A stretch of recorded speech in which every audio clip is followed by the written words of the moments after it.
Good evening and welcome to Urban Facts. It is November 30th, Thursday, 7 p.m., and I'm Ambrielle Parker, and I'm with my co host, Eamon Hotep Parker. Today's topic is going to be about the great Ida B. Wells. But first, I would like to get into a prayer. So,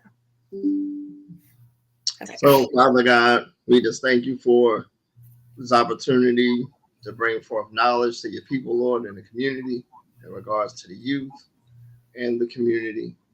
And we want to just cultivate the people and educate them. And we want to do this within your will. In your most holy name, I pray. Amen. Amen.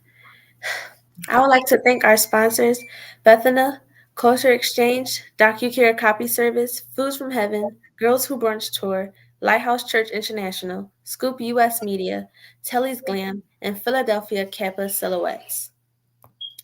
Now I'd like to read the Ethely Zachary's mission.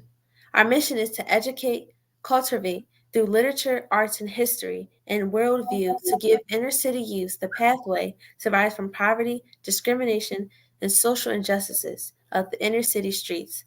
Also, we provide social justice, unity, and self assurance to people that live in inner city urban communities. All right. Thank you so much, Ambrielle, for reading the mission statement. So today we'll have the pleasure of interviewing the great grandson of the iconic civil rights figure, author Ida B. Wells-Barnett, and her grandson's name is Mr. Dan Duster. Ambrielle, I know you pulled up some research on Miss Wells. What information did you find out? Well, I found out that Ida B. Wells was born into slavery in Holly Springs, Mississippi, to James and Lizzie Wells. At a young age, she was introduced to the Ku Klux Klan from her father, who was a political activist. On her trip to visit Chicago Fair, she noticed that there was an exclusion of African American stories. The only stories there was big stereotypes. She began to hand out pamphlets stating clear facts of oppression of colored people. The pamphlets was around 90 pages, and she read them with Frederick Douglass and two other men. She was also the one who raised most of the money for the pamphlet. She stood in front of the Haitian pavilion every day handing out pamphlets with the idea that people would rethink their treatment of blacks. Ida can be remembered as a historic black icon in African American history. All right. So, without further ado, we are going to bring on Mr. Dan Duster. Mr. Duster, how you doing today, sir? I'm doing great. About yourself? I'm doing good. I'm doing good. Hey, first of all, we want to thank you for coming on our show. This is definitely an epic moment for us. We definitely going to pick your mind in regards to your great grandmother. You know the works that you guys are doing now, and any encouragement that you have in regards to the community. So, how was your day so far? So far, so great. So I'm in Chicago, so an hour behind you. But yeah, full day, and the weather-wise, it topped 50 plus degrees. So I tried to get in a little last minute yard work because I don't think we're gonna see that again until the middle of next year. Yeah, I feel you. I feel you. So let's jump right into this interview here. So, tell us about your childhood coming up as the great grandson of such a iconic figure in Black history. Sure. And I appreciate the question. That's a common one. The reality is, growing up, there was no pressure being a descendant of Ida B. Wells. I vaguely knew about Ida. So the lineage of Ida, as Ida had four children, the youngest one being Alfreda. Alfreda had five children, one of them being Donald, and Donald had three children, one of them being me. So Alfreda's kids, my grandmother, Ida's daughter, her kids all went to the same high school, Wendell Phillips, one of the few high schools Black people could attend, and all of them graduated either valedictorian or salutatorian. And so the Duster name was far more known in Chicago, and so they were all successful. So Ben was an architect. My uncle Charles, Ben was a lawyer. Uncle Charles architect, dad into finance, and they lived in Chicago. So, and then all their wives were teachers at different schools. And so the name Duster had much more significance, and I had much more accountability as a Duster than I did as the descendant of Ida B. Wells. It really wasn't until I'd say late high school that I got more aware of her and more recognition, and then college when I got more and more recognition. Okay, cool. So is your family still doing the work of Miss Wells, or did you guys, start something else? Sure. So we are. So actually, my dad's generation started the Ida B. Wells Memorial Foundation in the late '80s, really as a way, people would say, hey, we want to help. How can we donate? And they're like, okay, well, I guess we need to have a non-for-profit to be able to have people donate. And so they use it primarily for that purpose, and had a few donations. One was $100,000, maybe around 2000 or so.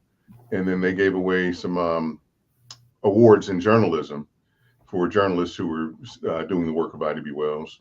And then my sister and myself, my brother, and a couple of cousins kind of joined the board at that time. And then we started giving out scholarships to Rust College, which is Ida's alma mater. It was Shaw University when she went there. But that's in Holly Springs, Mississippi, where she grew up. And we started giving out scholarships in '09, and continue to do so today. And my father went to University of Illinois, and we give out a scholarship in his name as well. And we've got some funds to do that. A whole bunch of other stuff. My sister and I worked to do the Ida B. Wells Monument. Actually, my dad and her were on the committee initially. My dad passed in 2013, and I took over his position. And a bust was erected, or not a bust, the monument was erected in 2021. There's a bust. I mentioned that because Columbia University in New York is having a bust in the College of Journalism of Ida B. Wells. And I'll be participating in a panel discussion for that at the end of March. But yeah, dozens of other things going on. Had a street renamed here in Chicago, which was a huge deal. I know a couple of high schools have renamed Ida B. Wells, one out in Portland, Oregon. There's the Barbie doll of Ida. She got a Barbie doll. Interesting. Yeah. So Barbie, so Mattel actually, that's who, produces Barbie, contacted my sister and myself to give input into the doll, which, was interesting for me because, it's been 50 years since when we were little, we played with action figures, not dolls, right? Right. But, to have input as to the features of the doll and giving history, the history that's on the box, we had direct input, and they listened to us and listened to suggestions that we had regarding that. This poster is a copy of what's in the John F. Kennedy School of Journalism at Harvard, which they got a beautiful portrait of her there. So it's awesome to see the amount of recognition that she's getting, especially now, because Chicago had better name recognition. Pretty much, it's probably Holly Springs, Memphis, and Chicago for name recognition. And Chicago had good name recognition because there was a housing development, which was a very elite, nice housing development when it was erected in 1941. And had a lot of my friends' parents lived there. Chicago took down a lot of the public housing, including the Ida B. Wells developments, from pretty much from '99 to 2010. Oh, cool. We was able to find. Let me see this Barbie doll because that kind of sparked our interest. Is that the doll right there? Yes. Oh, okay, cool. So you guys, I think I found that on Amazon. So if you guys are interested in getting the Ida B. Wells doll, I think I still had the information up. It's $23.70 on Amazon. Is it a specific place that you would prefer they get it from to go like towards the? No. So wherever. So Amazon, any of the big box retailers, tried to work with Mattel and still working with them to distribute it to some of the smaller retailers, right? So the mom and pop shops. So there's a museum in Holly Springs, of the Ida B. Wells Museum, and got them to donate a few copies down there. But no, the easiest thing to do is to get it from one of the stores. Mattel gives us a small percent to the foundation to, since they are promoting Ida, and we appreciate that as well. Okay, cool. Amber, I think you had a question for Mr. Duster. Oh, yes, I do. Um, Based on the information about your great grandmother, did you learn that through family history or just through regular textbooks? Both.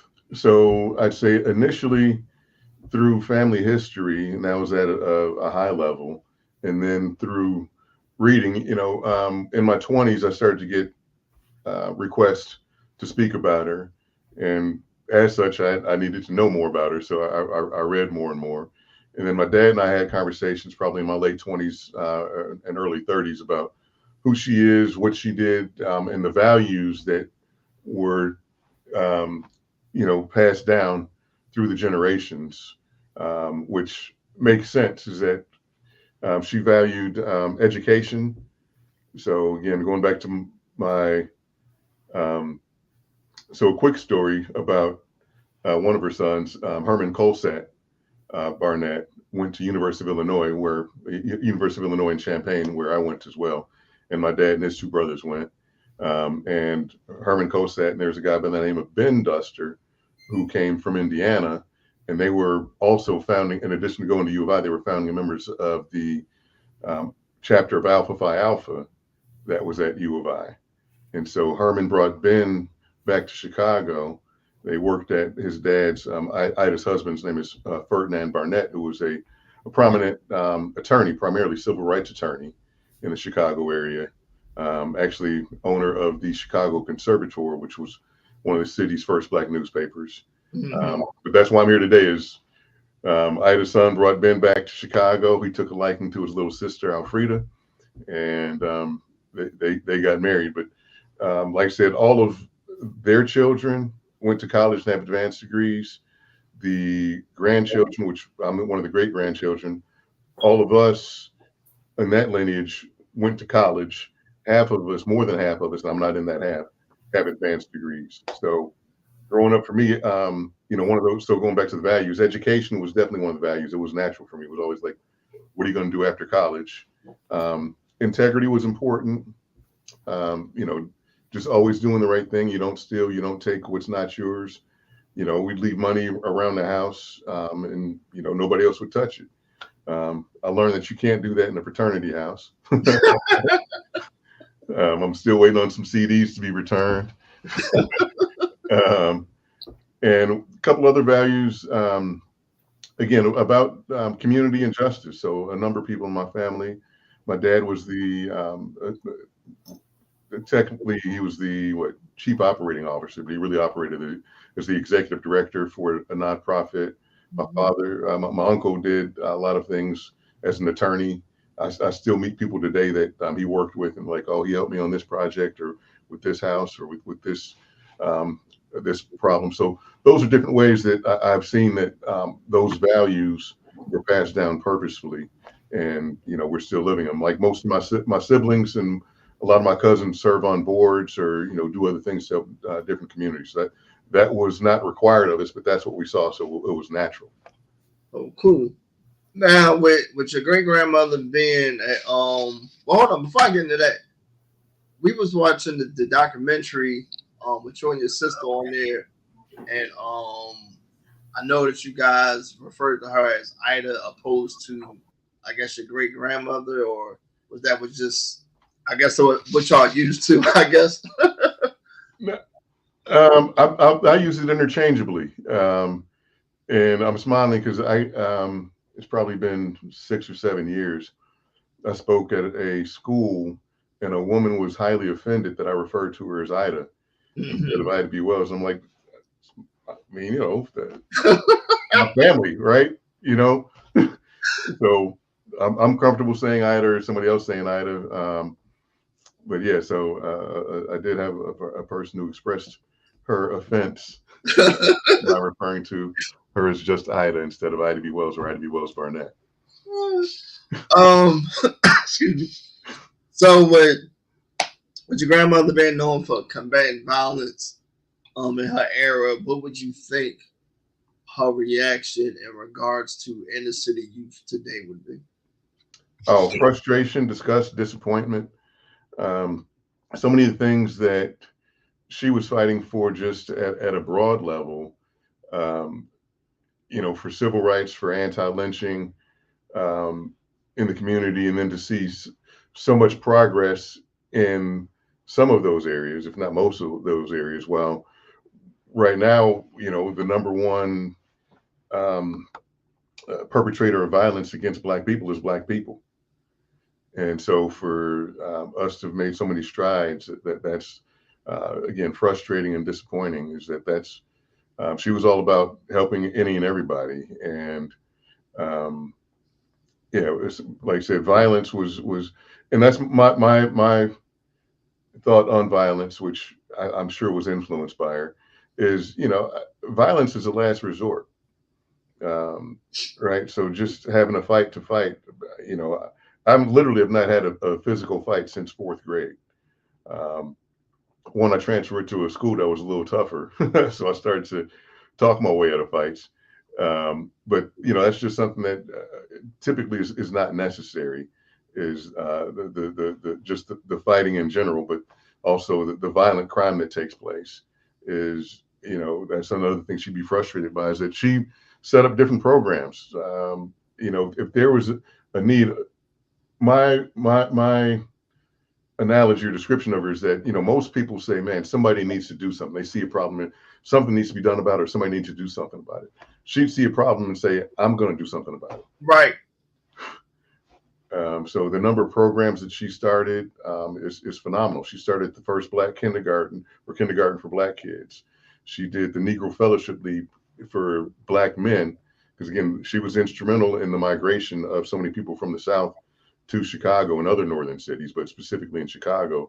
She worked with churches and other organizations to help them stabilize and then do other things. And then, again, especially Black men had more difficulty finding employment and or outlets, right? So they didn't call it really mental health at the time, but that was one of the issues. And so she started the Negro Fellowship League as a support system for Black men. Now we have a segment we just started. It's called Facebook Facts. Mm-hmm. So we basically just pull up a picture from off of Facebook. This isn't necessarily from your page, it may be, but we just want you to let us know what's happening in this particular picture. Yep. So that is me. That's my sister there in the purple, and that is Alderman Sophia King, who's a longtime friend. She's a U of I grad, a couple of years ahead of me, at the unveiling of the monument, which is done by Richard Hunt, which that looks like that might be him, that you can see a sliver of his face. Prominent, real quick on him, Richard Hunt is a internationally known artist who happens to be Black. A funny story on that is, for the monument, so he's known the family for years. He knew my uncle. So he's known the family probably since the 70s, 80s. And when they commissioned him to do the monument, I was like, hey, good for Richard. That's great. It's the opposite. It was good for the monument committee or the city to have Richard Hunt be able to do the monument. So he's an absolute phenomenal artist. Still around late 80s. He may be touching 90 right now, but he's still around. We just had lunch with him a few months ago. Okay, cool. I definitely like me and Miss Wells definitely has the same point of view. I'm not the type of person that's saying, hey, something needs to be done. I'm just going out there to try to do it. The story of how this all came about is that Ambrielle does a Black History Moment on this podcast, and she was talking about Miss Wells, and I was just like, well, I didn't have enough information about her, so I was just like, well, hey, let me check out some more videos or whatever. So your sister popped up. I sent the email out to her, you know how the story went. She referred to you, and you know we here now. Um, I think as a community, we need to be more involved in our culture to know how to combat against present and future issues as just black people. And it is really sad because, I mean, I don't know how many people know about Ida B. Wells, but unfortunately, it's not as well as Malcolm X or Martin Luther King. Right, right. So I totally agree, and just had some dialogue with Columbia about, again, they're creating the bus, and I was adamant about saying, because it said that she was a fighting for equality, including suffrage, housing, and some other things. And I said, I really want to include civil rights there. Is Right. that America's tried to restrict civil rights struggle or our fight for civil rights from 54 to 68. And of course, it's way before then and continues right now. And to have dialogue and to appreciate who Ida was and what she did, we've got to have the dialogue about what she did, which was crusader against lynching, crusader against, for civil rights, for women's rights. And so, our country has a dark history, um, including some, when it comes to lynching, one of the most barbaric acts of not only our country, but of the world. Mm-hmm. And in order to appreciate Ida, we've got to talk about it. And Right. that's what we've got to do is talk about it to allow for. You can't heal as a country. We still need to heal, in my opinion, right? And you can't heal if you don't have dialogue. You have to at least acknowledge it and then have an apology. Which the U.S. Senate issued an apology. So for something to become a law, it has to go through the House and the Senate, or vice versa. So the bill 3 times went from the House to the Senate to make lynching a federal crime, Mm-hmm. and didn't make it out of the Senate. So they issued an apology in 2005, and I spoke there on behalf of the family to, say, hey, thank you, but we still have things to do. So that started in 1898 with I.B. Wells Mm-hmm. and some other people meeting with President McKinley to have lynching be a federal crime. The real quick snippet on that is that you say, what's lynching's a murder, murder's murder. So what's the difference between federal and local? Murder's local, you're going to have local investigations, so the sheriff or whoever else. And if I'm cousins or fishing buddies with the guy who did the lynching, guess what? Nobody's going to jail.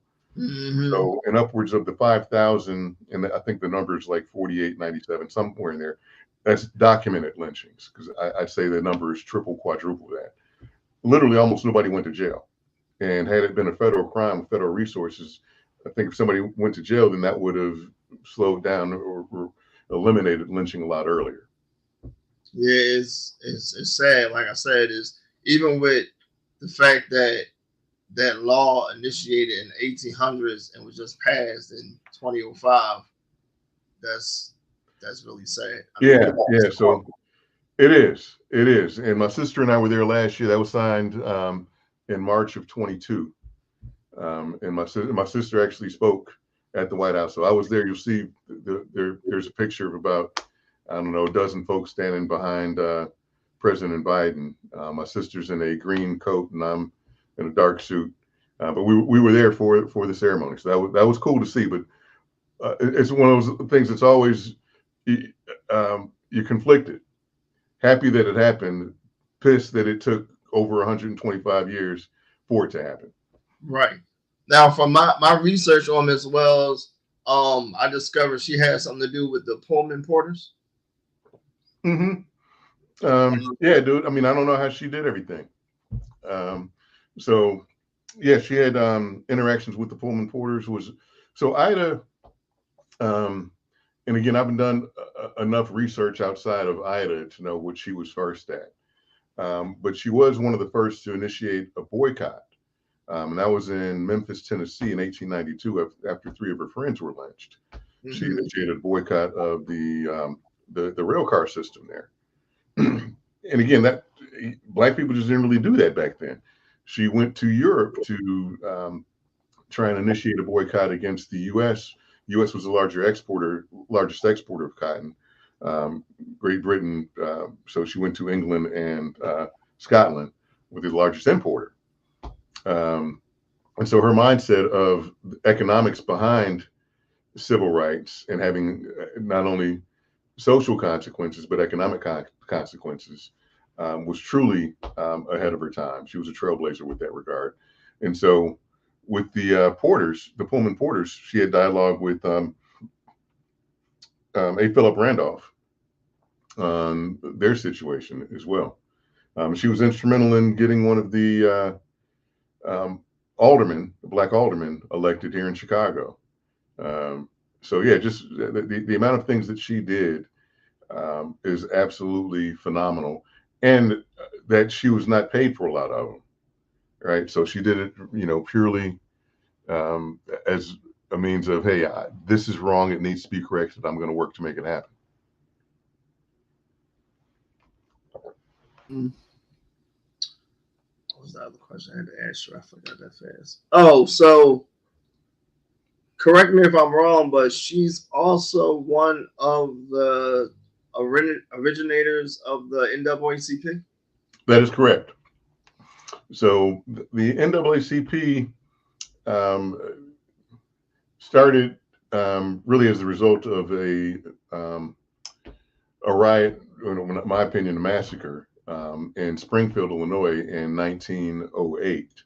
And so that you had other civil rights leaders at the time who would gather, and then they initially had with the Committee of 40, if I remember correctly, and then actually had the meeting to start the NAACP. So she was at that initial meeting to say that this organization needs to be started. Started it, and then she somewhat immediately distanced herself from it, in that she felt that, again, Ida was uncompromising, which has its pros and cons.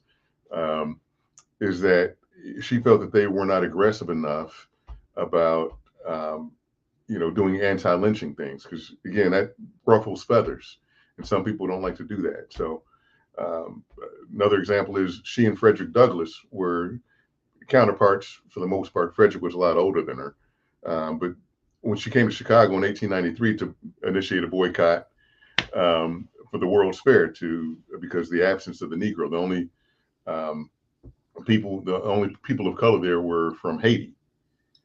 And so she was there for that. And so Frederick Douglass, his mindset was somewhat, hey, if you owe me a loaf of bread and you give me half a loaf, that's progress. That's good. Ida's philosophy was, if you owe me a loaf of bread and you give me half a loaf, I need my other half. That's progress. I want what I'm due. Right. And so, but I think I say that because it's important. And I remember years ago talking with somebody, and I was like, I wish we had it together like they did in the 60s as far as civil rights goes. He's like, what? It's like, we didn't have it together. We had this, some people thinking this, some people thinking, again, the Malcolm Martin thing, the Black Panthers, people had different philosophies, different visions, and different methods, techniques for how to achieve the goal. And so I think it's important to realize and understand everybody still may not agree, and that's okay. But we still need to continue the fight. The struggle continues. Now, we have been through George Floyd, Ahmaud Arbery, even Trayvon Martin. Mm-hmm. How do you feel that, since the work that, icons like your grandmother and A. Philip Randolph, Dr. Martin Luther King, how do you feel their work is being appreciated within society today? Well, when you talk about them, they were more, so it's two different things. So people who were really the victims, which were still catalysts, but they were nonetheless victims, which I say of civil rights infringements, versus the people we were talking about previously were advocates or, crusaders, fighters against civil rights.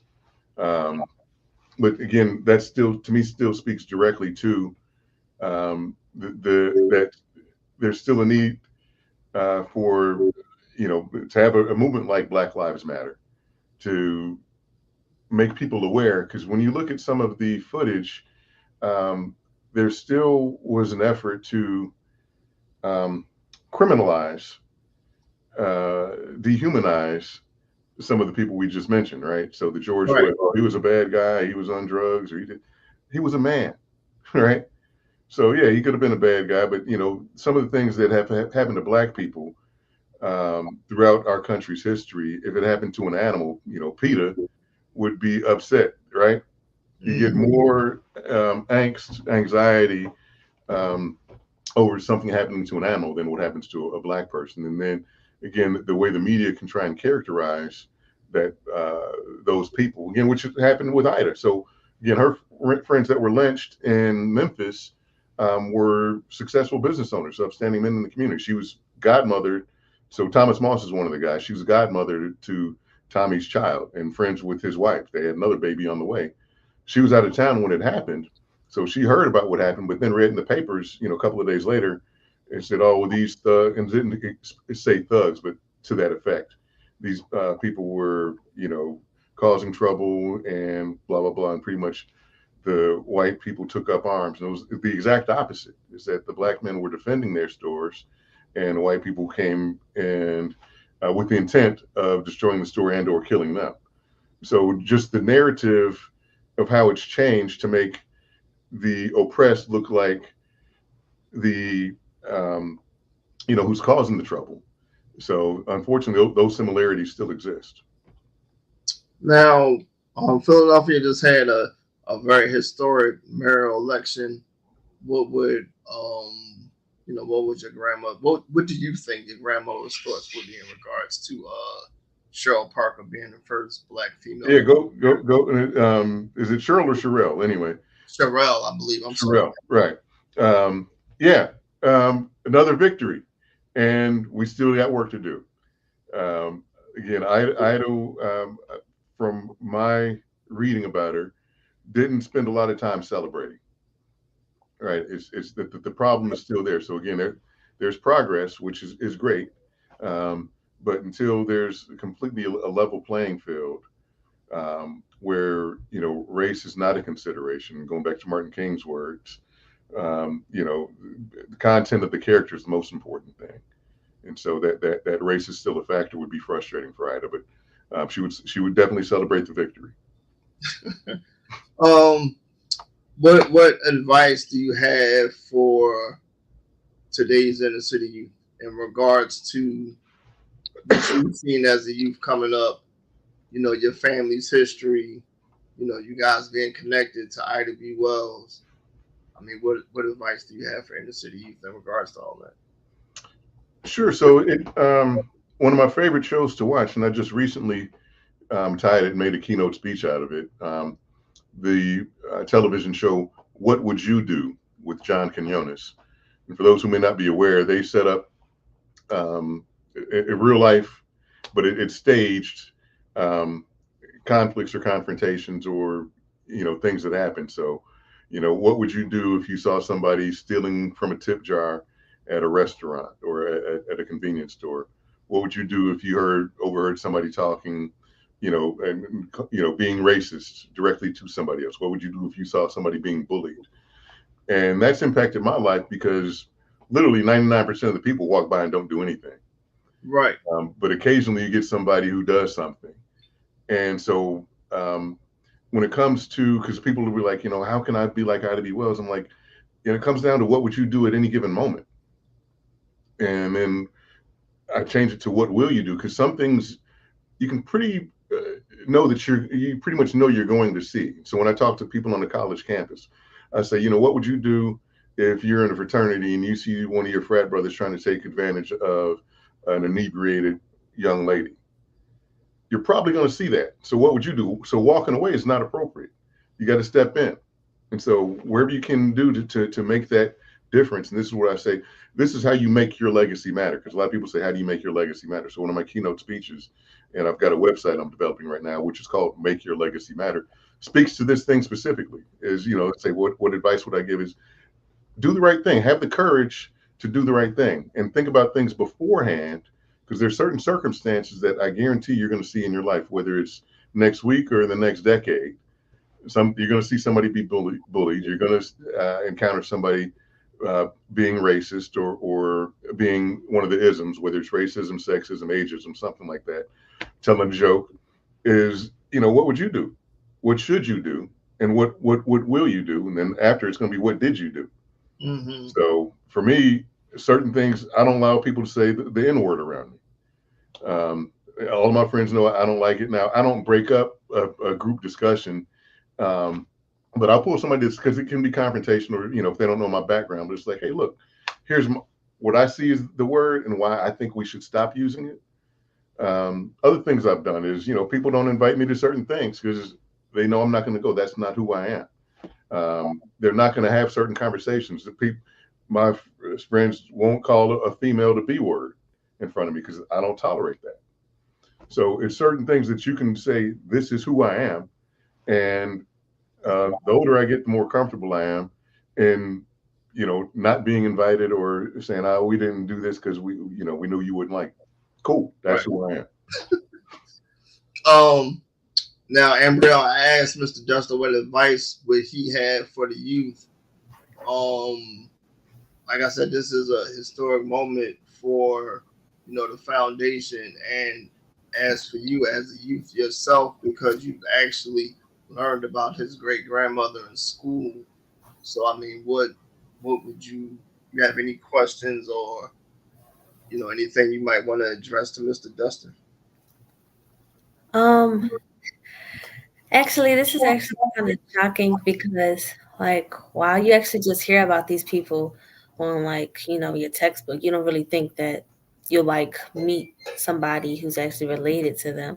Like, because that's actually it's kind of amazing. But actually, I do have another question. Did you, like, hear any, like, stories about your grandmother when you was, like, I mean, your great grandmother when you was, like, younger, or any, like, stories from your family or something? Not nearly as many as I'd like. So again, Ida had 4 children. Um, Ferdinand. Oh no, so she was married to Ferdinand, um, and so he had 2 children from a previous marriage. But Ida had 4 children. One of them being Ida Jr. and the last one being Alfreda. And so I met and talked to. So that's my grandmother and great aunt. So Ida Jr. in particular would not share many stories about her. And had my sister and I talked, and it was like, we should have been more persistent and annoying and to try and get some stories out of her. But some of the things that I've read, one of them is talking about leadership. And a lot of people say, how do you lead others? Where does leadership start? To me, leadership starts with yourself. And oftentimes it's the leading one initially, and then others may follow. So the 30-second story is there were some black soldiers who were killed in Texas during the World War. And Ida found out about it. Bottom line, the government was involved, and the army was involved in a way, and she produced some buttons pretty much speaking out against the government. And bottom line, some people threatened that she could go to jail for treason.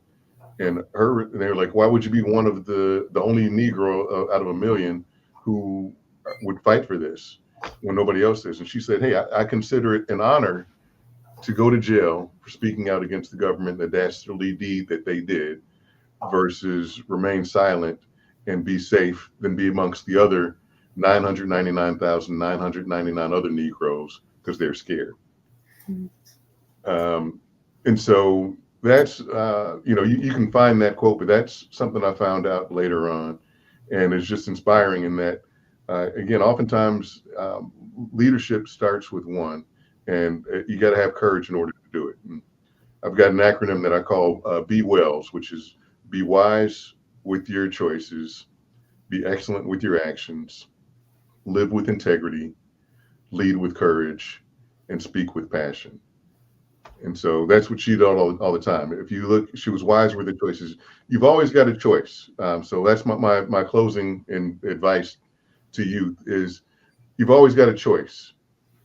She made each and every choice bigger than herself. She was on a rail car in 1884, was forcibly removed instead of fighting the conductor. She did fight the conductor at the time, along with two other men. She also sued the railroad later on. So making the problem bigger than yourself and making a choice that's wise for you. Being excellent with your actions. If you have the opportunity, check out some of her articles from way back. Her journalism was phenomenal, and journalism back then was different. But she was the creme de la creme of journalists at that time. And each thing she did, she was excellent at it. Um, you know, integrity, live with integrity. So do the right thing. That sounds easy, but you got to have courage in order to have integrity. Because to have integrity, you're going to piss some people off. You're going to alienate some people. You're going to be called names. So you got to have courage in order to do that. And lastly, is speak with passion, which means you've got to live with passion. So find what you're passionate about, whatever cause it may be. And Brielle, I admire you for what you're doing right now. And so thank you. And Amen Hotep, thank you again for your program and exposing your daughter and our youth to this. But in order to speak with passion, you have to live with passion. So find a cause that you're willing to get behind. And I mentioned PETA earlier. If it's PETA, that's fine. If it's something else, it's conservation, that's fine. Civil rights, but find a passion. I find when you live with passion, it's just a much more purposeful life. So please find your passion. Well, I definitely thank you for your time. This has been a epic and monumental event for us. Just as us being black, I don't even care about the foundation. So, and I'd love to have you back on. And like I said, thank you again. All right. Well, thank both of you. It's an honor to be on, and whenever you want to have me back, let me know. All right, sure will. Take care, Doc. All right. Continued success to both of you. All right, thank you. All right. Bye bye. Dan Duster.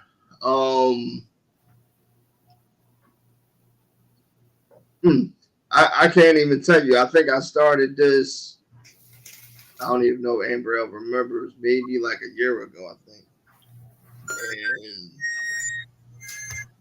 I think I just wanted to put out, information, just to put the foundation out there. I never thought that a year and so later we would be, interviewing the great grandson of Ida B. Wells. I mean, we've had some celebrities on here. We'd had Dr. Malefi Asante, Councilwoman Cindy Bass. But like I said, this was a definite monumental experience for us because, like Ambrielle said, it's one thing when you're reading about the person in the textbook, then it's another thing when you actually talking to the relative. So that's definitely a factor. So Bria, I thank you for helping me. I wanted to give you this experience, because you wanted to go into broadcasting and you want to be a director, so there's something on your resume. And as I tell your sisters and other youth, I didn't have the opportunities that you guys have now. I didn't have a relative or a dad. My dad was in jail, so he couldn't do a podcast. He couldn't do one anyway back then anyway because it wasn't no internet. And I'm not trying to, shame him or anything like that, but it just goes to show, where we came from. You know what I mean? I mean, we had Mr. Dan Duster on here. He came from, his grandmother was born in, great grandmother was born in the state. Your father was born in the poverty. So it was definitely an experience. Well, I thank you too for coming on. I'm gonna let you go, and I'll see you next week. See you. All right, take care. Love you. Love you too. So I want to thank Dan Duster and my daughter for being on the show. I do have to put out a message in regards for my family here. So let me see. I actually need somebody to do this for me too one day. So we are looking for my relative. His name is Harvey Donnell Davidson.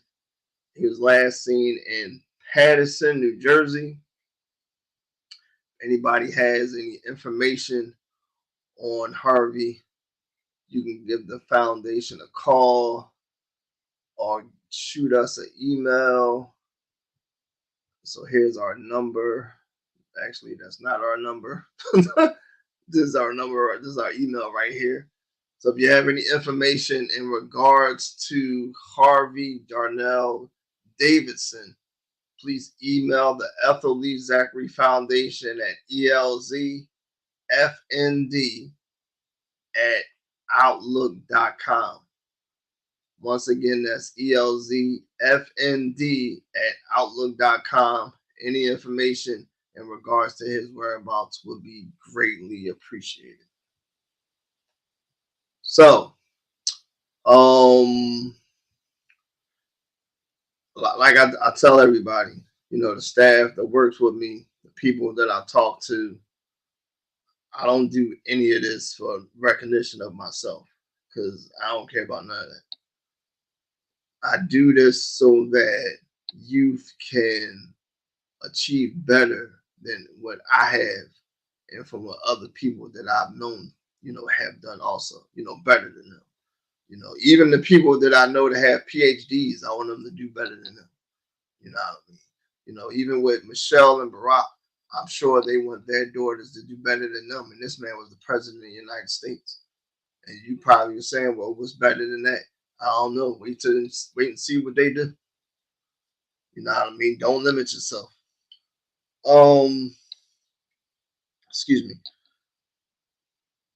This was a great experience for us in the community because I wanted you guys to see that there's other celebrities out there besides Jay-Z and local celebrities and the actors and things like that. There's not a lot of people that know about Dan Dust. I never heard of that man, Mr. Dust, a day in my life until I seen the documentary about his grandmother. But those people are our true community heroes. You know what I mean? I remember when they had the movie Black Panther out, and at the same time it was a movie running about Nat Turner. It was so many people excited about Black Panther. Now, don't get me wrong, because most of the excitement was because it was an all-black cast. Now, that wasn't the first time that happened. Don't forget about Coming to America or Harlem Nights. But nobody gathered in to see the movie about a real African American hero, Nat Turner.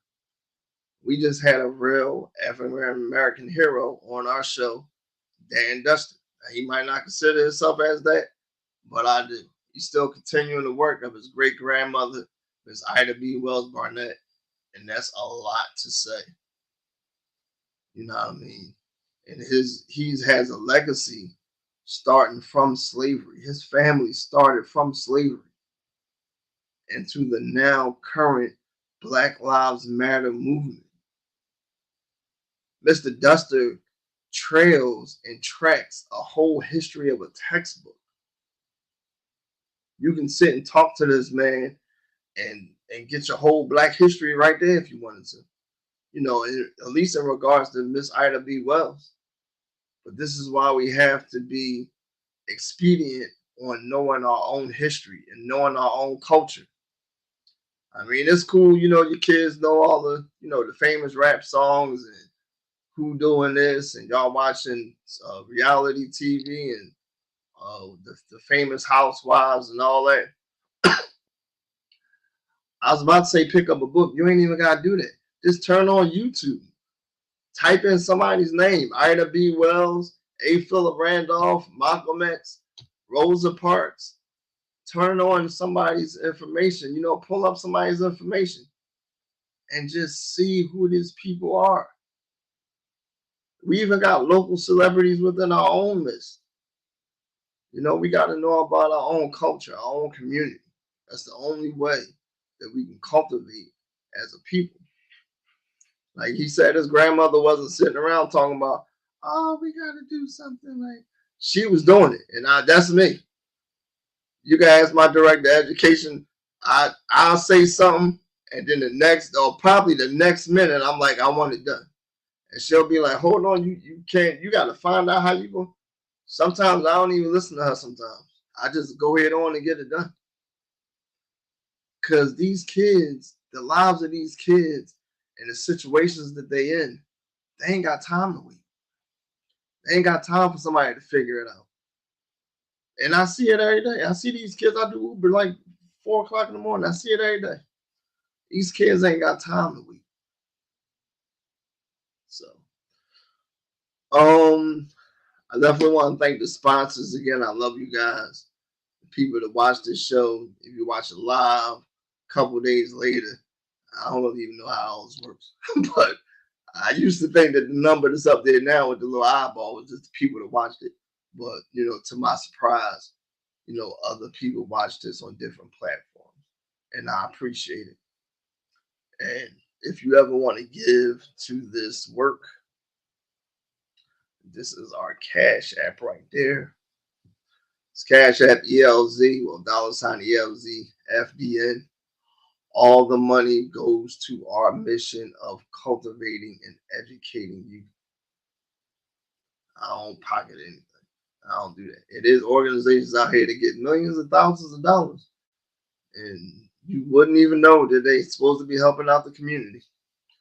So, next week we will have a local author and one of my sisters in the Lord, Miss. Hold on, I'm trying to see if I can I get it up there? I do. Oh, bam! There you go, right there. Anita Braxton.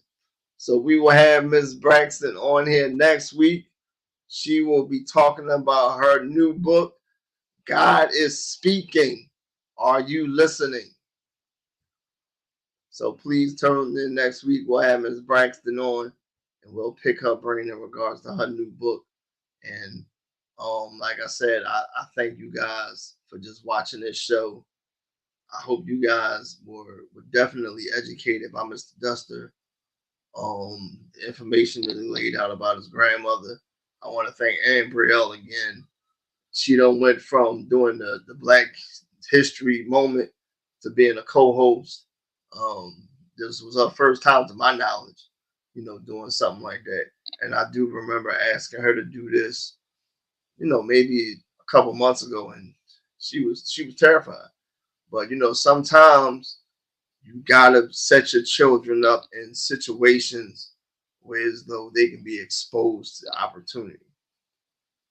You know what I mean? And this is the field that she wants to go into, directing. So within a few months, Ambrielle will be the director of this podcast, Urban Facts. So if you see any new changes or anything like that, you can credit it to her. So again, I want to thank you guys for coming out and collecting this information and supporting the foundation. And you guys have a wonderful evening. God bless.